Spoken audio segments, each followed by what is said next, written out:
Que vous discernez quelle est la volonté de Dieu, ce qui est bon, agréable et parfait.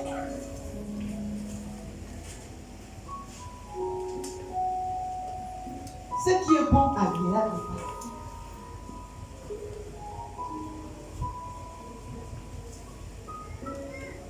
Ésaïe 56 et 55, le verset 6.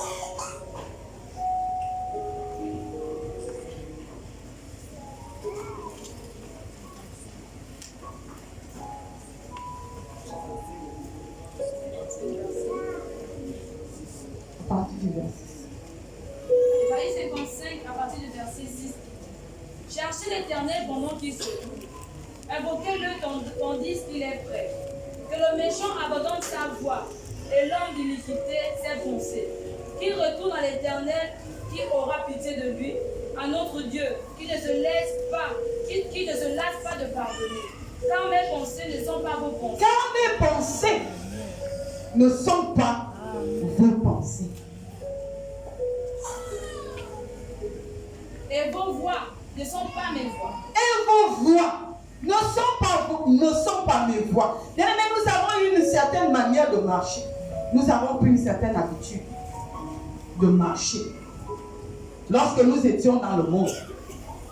Bien-aimés, maintenant que nous sommes en Christ, il faut forcément une transformation dans nos pensées. Sinon, ça ne marchera pas. Nous souffrons aujourd'hui. Pourquoi? Parce que nos pensées ne sont pas transformées. Nous sommes le ballon de l'ennemi. Pourquoi? Parce que les pensées ne sont pas transformées. Le chrétien devient, je ne sais pas, un sujet de moquerie pour l'ennemi. Alors que Dieu nous a fait Dieu devant le diable. Alors s'il y a quelqu'un qui doit rire ici, c'est nous. C'est nous qui devons rire de l'ennemi. Mais regardons bien dans le monde chrétien. Qui rit réellement? Qui se réjouit réellement ici? Très peu sont ceux-là qui se réjouissent. Parce qu'ils ont compris. Ils ont compris la vérité. C'est de renouveler leurs pensées. Parce qu'on ne peut pas servir le Seigneur avec la pensée qu'on a ramenée du monde. Ça ne marchera jamais. Raison pour laquelle nous avons tant de problèmes dans l'église. Parce qu'on pense que la manière dont j'ai fonctionné dans le monde, tous les traumatismes que j'ai endurés dans le monde, tous les chocs que j'ai endurés dans le monde, je pense qu'en venant à l'église, je peux servir le Seigneur ici. C'est faux. Ça ne marchera pas. Et ça ne marchera jamais. Pour les déceptions que nous avons connues dans le monde, bien aimé, il faut une transformation.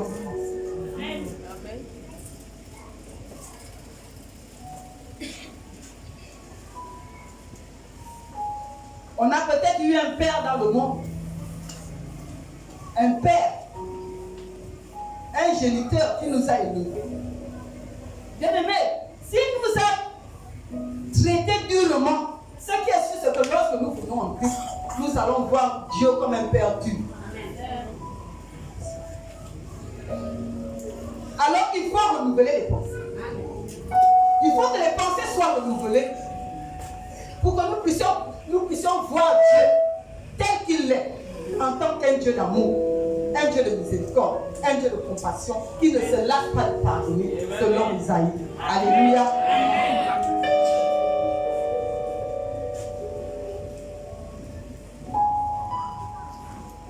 S'il n'y a pas cette prise de conscience, peu importe le nombre de fois que nous allons nous repentir, bien-aimé, rien ne changera.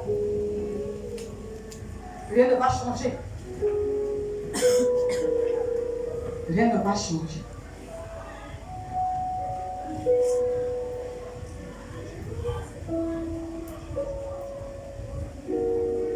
On ne peut discerner ce qui est bon, agréable et parfait si les pensées ne sont pas renouvelées. Amen.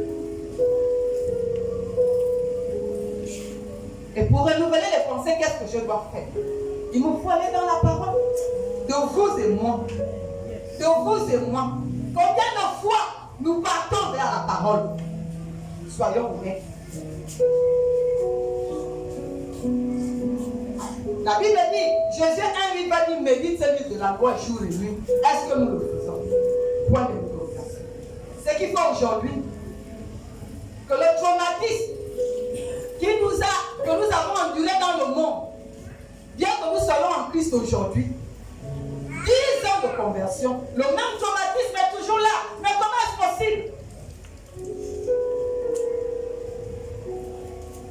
Le chrétien qui est censé être vainqueur devient vaincu.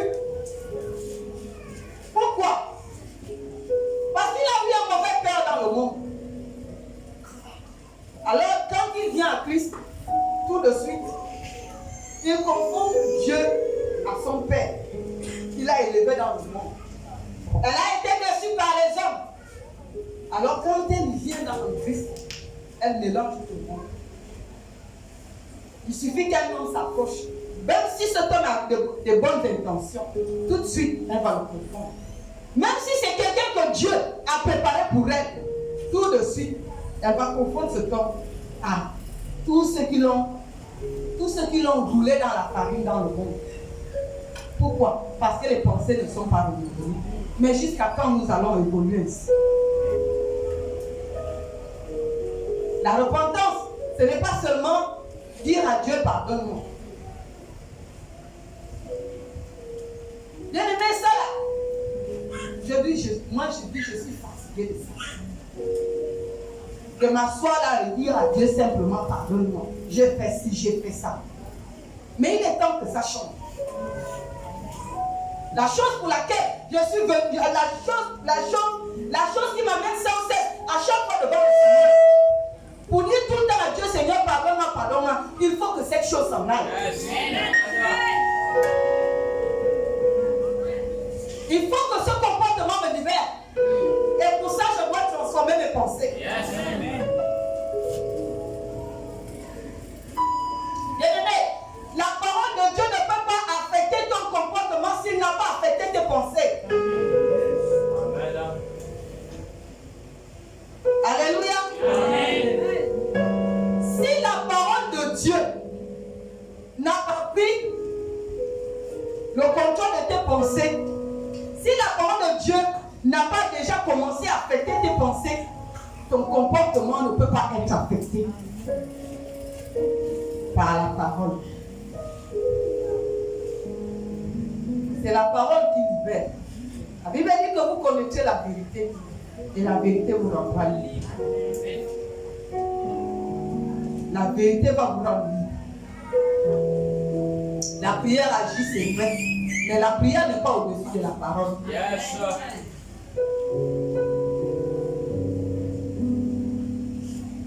La prière n'est pas au-dessus de la parole. Bien-aimés, ça m'est assez que nous serons des chrétiens vaincus. C'en est assez. Je ne sais pas si nous partageons la même pensée. Je ne sais pas.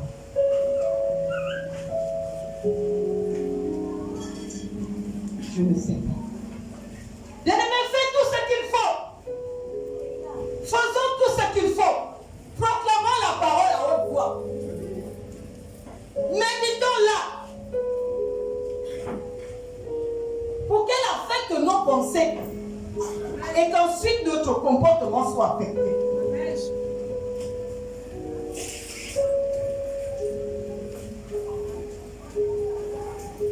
Bien-aimé, je disais la vie chrétienne, c'est une bataille.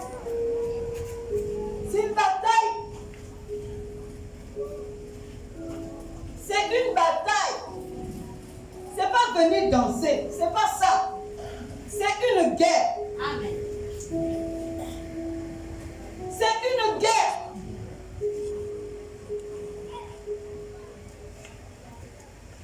C'est une guerre.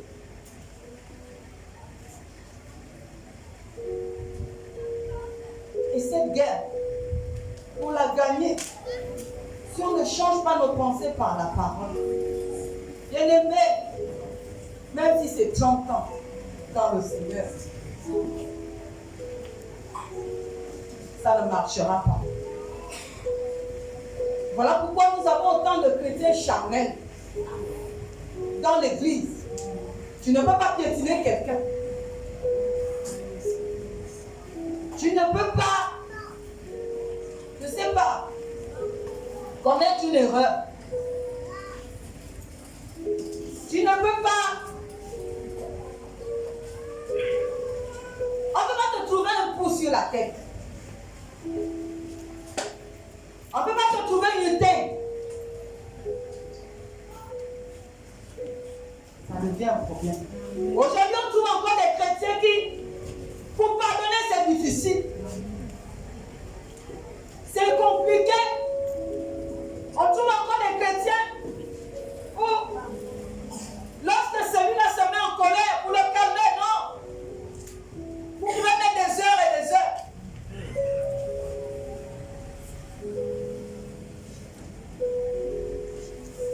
On peut encore trouver une chrétienne qui,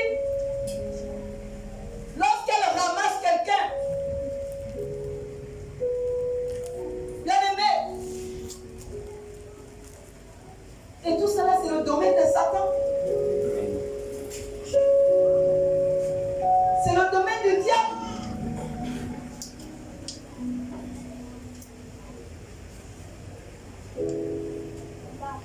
Bien aimé,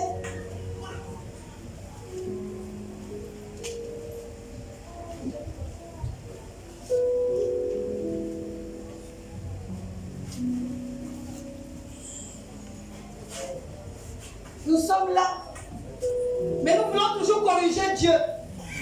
Nous voulons toujours montrer à Dieu que c'est nous qui avons raison. Et nous finissons toujours par revenir vers le Seigneur et lui demander pardon. Bien-aimé, Dieu n'aura jamais tort. Dieu n'aura jamais tort. Tout ce qu'il nous donne comme instruction, il nous le donne pour notre propre bien. Pour notre propre bien. Mais nous avons toujours tendance à croire que Dieu a tort. Et que c'est moi qui fais bien.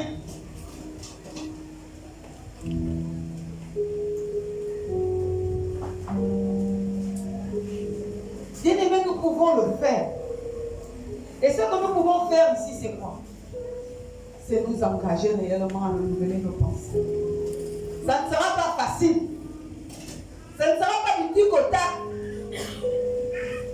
Mais c'est cette prise de conscience que toi et moi, nous aurons, qui va nous donner la détermination. Comme monte on descend. Même si m'arrive encore de commettre l'erreur aujourd'hui, mais je persévère jusqu'à ce que mes pensées seront renouvelées.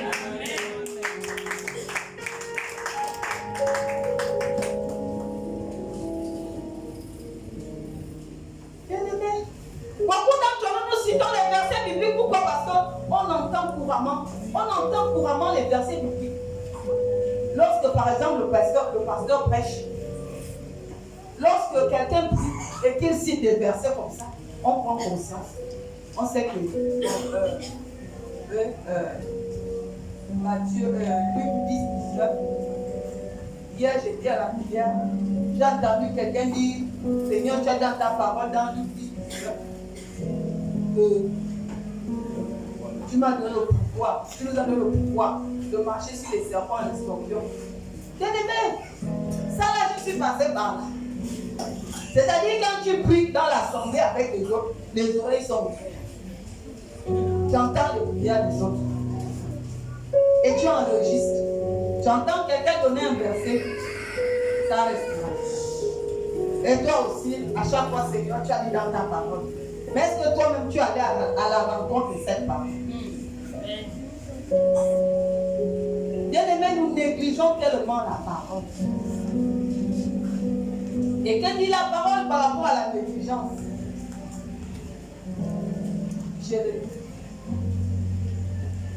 Je dis la parole par rapport à la négligence.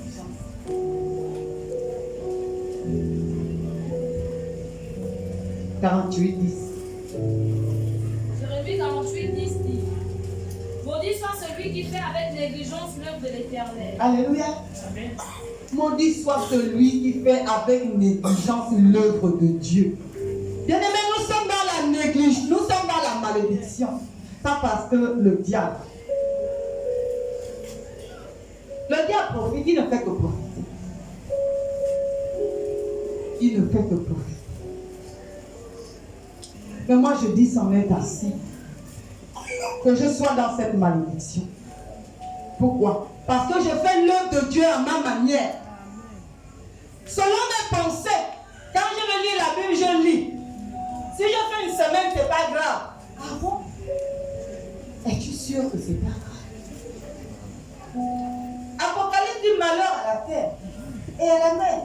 Quand le diable est descendu vers vous, animé d'une grande colère. Il n'est même pas pour te chatouiller. Il n'est pas descendu pour te faire du bien, mais pour te tuer. Pour détruire nos enfants. Pour enlever la vie aux jeunes à la fleur de l'âge.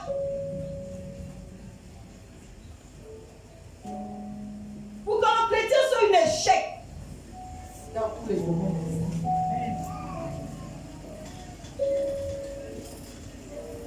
Bien-aimés,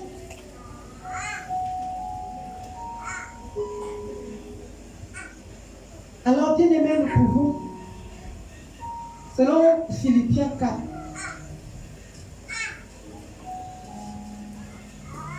au verset 13.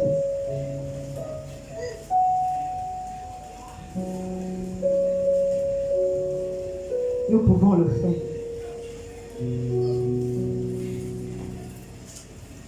Philippiens 4, verset 13.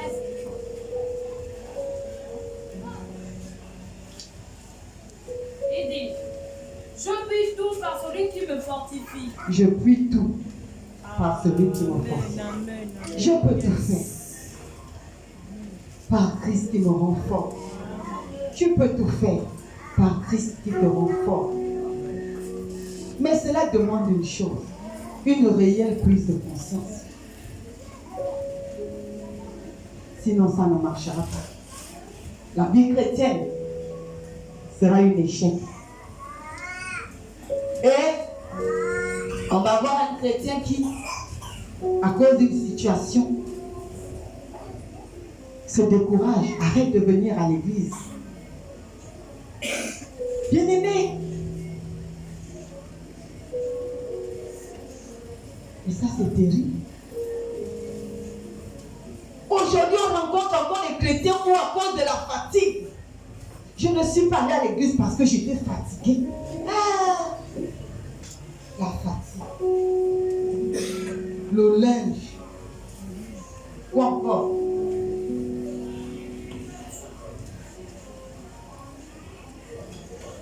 bien-aimé. Il arrive même que quand on se répand, on ne prend pas conscience même de ce qu'on dit à Dieu dans la repentance. On vient dire ça comme ça. Ça devient comme une récitation.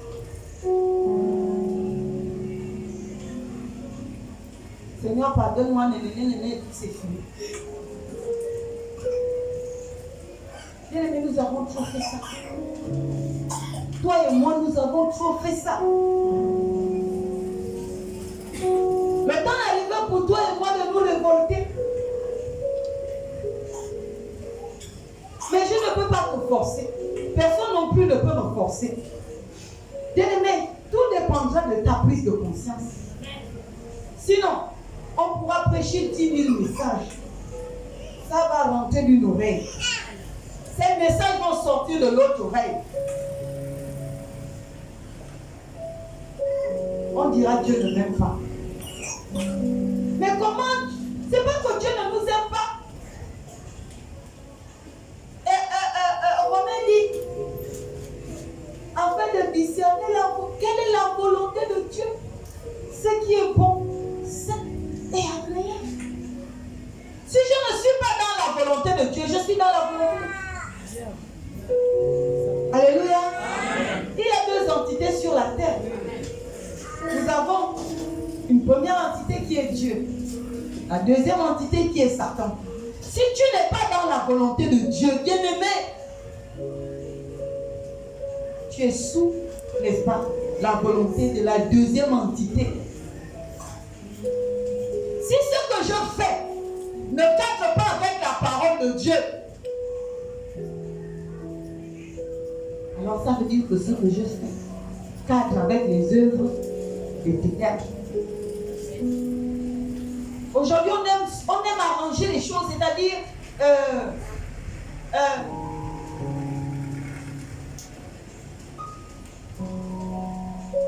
maquiller les choses pour dire que c'est de Dieu, alors que ce n'est pas de Dieu. On maquille une histoire, on maquille une situation, on embellit et on se dit Dieu m'aime comme ça. C'est faux. Si ce n'est pas la volonté de Dieu et que c'est la volonté de... Si ce n'est pas la volonté de Dieu, ça veut dire que c'est la volonté de l'ennemi. Alors si c'est la volonté de l'ennemi, ça veut dire que tu es sur l'emprise de l'ennemi. L'ennemi a le pouvoir sur toi. Maintenant, si l'ennemi a le pouvoir sur toi, qu'est-ce que Dieu peut faire? Alléluia. Amen. Dieu ne peut rien faire. Bien-aimés, nous sommes les seuls juges de notre vie. Nous sommes les seuls, n'est-ce pas, les seuls juges. C'est à toi et à moi de juger qui doit régner. Dieu ne viendra pas s'imposer dans ta vie, ni dans ma vie. Ça ne marche pas comme ça. Il dit, je frappe à la porte. Si quelqu'un entend ma voix, s'il m'ouvre, je entrerai et je souperai avec lui. Il dit, si cette personne ouvre la porte, ce n'est pas Jésus qui ouvre la porte. C'est moi qui lui ouvre la porte.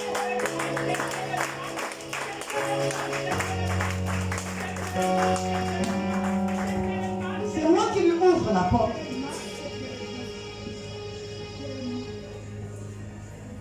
Bien-aimé. Et le diable est quelqu'un qui rentre avec la force. Bien-aimé, bien qu'il rentre avec la force, mais s'il a réussi à rentrer, c'est parce que toi et moi, nous l'avons autorisé. Nous l'avons laissé faire. Alléluia. Nous l'avons laissé faire. Voilà pourquoi il est entré et il s'est établi. Mais bien-aimé, imaginez un brigand dans une maison. Tu as conçu ta maison pour mettre des locataires. Quelqu'un vient, il t'amène un faux sourire pour te dire qu'il veut une maison en location. Et après, tu te rends compte que tu as affaire à un brigand, tu as affaire à un bandit. Bien aimé, pour le sortir de là, pour l'enlever de là, ce ne sera pas facile.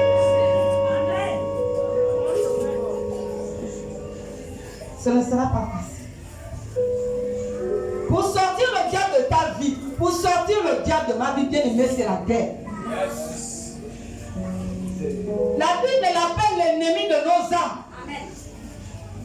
Il connaît la parole. Il sait que tu ne peux pas prospérer physiquement si tu ne prospères pas spirituellement dans ton âme.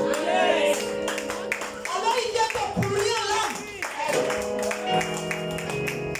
Il vient pourrir ton âme. Il vient pourrir ton âme. Bien-aimé, et le corps est contrôlé par l'âme. Le corps est contrôlé par l'âme. Alors, si nous avons enduré un traumatisme dans le monde, ce traumatisme va contrôler notre âme. Toutes les douleurs que nous avons endurées dans le monde vont contrôler l'âme. Et l'âme va contrôler la chair.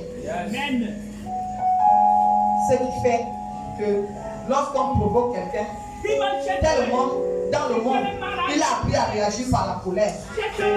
Donc l'âme s'est habituée à ça. L'âme s'est habituée à ça. Ce qui fait que la colère contrôle maintenant l'âme. La colère contrôle l'âme. Maintenant, pour une nouvelle marche avec Dieu, cette personne vient en Christ. Il faut qu'il y ait un renversement. Il faut qu'il y ait un renversement. Il faut que ce soit maintenant la parole, n'est-ce pas, qui pénètre, n'est-ce pas, nous libère de la colère afin de contrôler désormais notre âme. Et c'est ainsi que nous allons prospérer. C'est ainsi que la parole de Dieu qui dit que je souhaite que tu prospères à tous égards, comme prospère l'état de ton âme. Bien-aimés, nous avons assez joué. Ne sommes-nous pas fatigués? N'es-tu pas fatigué de cette souffrance? Bien-aimés, comment est-ce possible que quelqu'un puisse souffrir sans prendre conscience de sa souffrance, au point de s'engager et donner sa vie au Seigneur, de se sacrifier à renouveler ses pensées afin de marcher en nouveauté de vie avec le Seigneur de manière à le plaindre? Comment est-ce possible? 10 ans de souffrance. 30 ans de souffrance. Pourquoi? Et parce que l'homme est contrôlé. Amen. Les pensées sont contrôlées. Amen. Voilà pourquoi quelqu'un est dans une situation. Je vais vous choquer ce soir. Choc. Yes.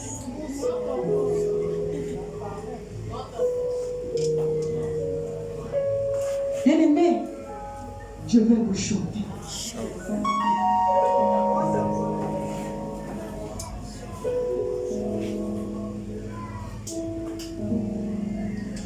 C'est ma première fois de donner ce témoignage.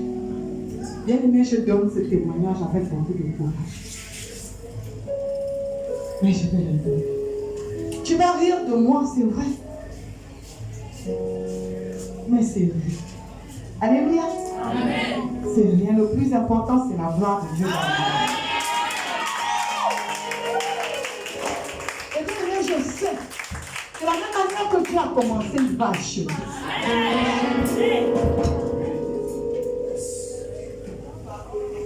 Bien aimé, j'ai mouillé le lit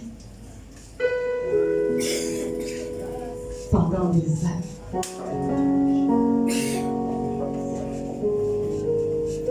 J'ai mouillé le lit.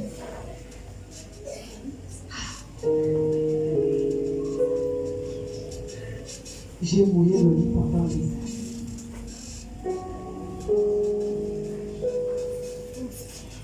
Et je ne savais quoi faire. Jusqu'à ce que je suis venue à Christ. Et le problème était là. Mais je ne cherchais pas Dieu.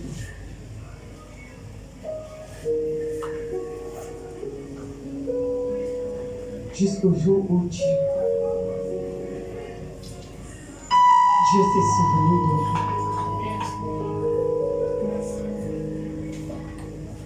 Ma mère me faisait voir des trucs. Comme à l'époque, elle faisait des... À l'époque, elle pratiquait. Elle me faisait voir des potions. Elle me faisait attacher une corde autour de rein pour arrêter la chose. Mais ça ne marche pas. Il a fallu que Jésus intervienne. Amen. Bien-aimé, quelle souffrance, quelle honte. Tu es déjà un enfant. Mais une telle chose est dans ta vie. Et beaucoup subissent comme ça. Amen. Qui n'a pas envie de voir?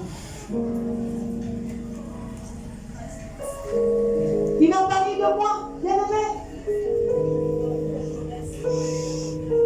Il suffisait à quelqu'un de savoir.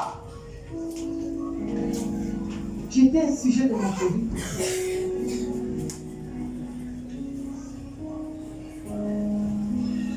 C'est même Dieu s'est levé dans ma vie au travers d'un cancer mystique. J'ai souffert dans cette vie. Et le Dieu du pasteur Gustave s'est souvenu de moi.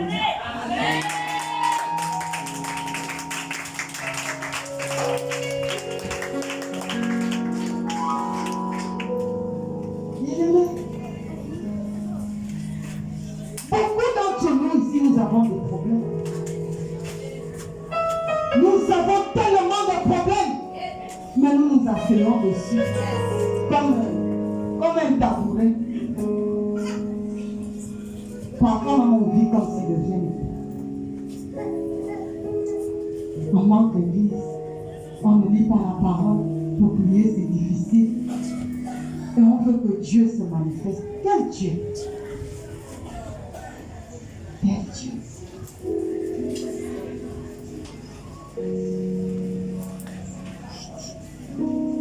Bien-aimés, nous pouvons le faire. Je disais, proclame la parole. Proclame la parole à haute voix. Médite-la. Et elle va commencer à impacter ta vie. Petit à petit. Bien-aimé, je te donne 3 mois. À partir de 3 mois, tu vas commencer à voir les effets de ce que je suis en train de te dire.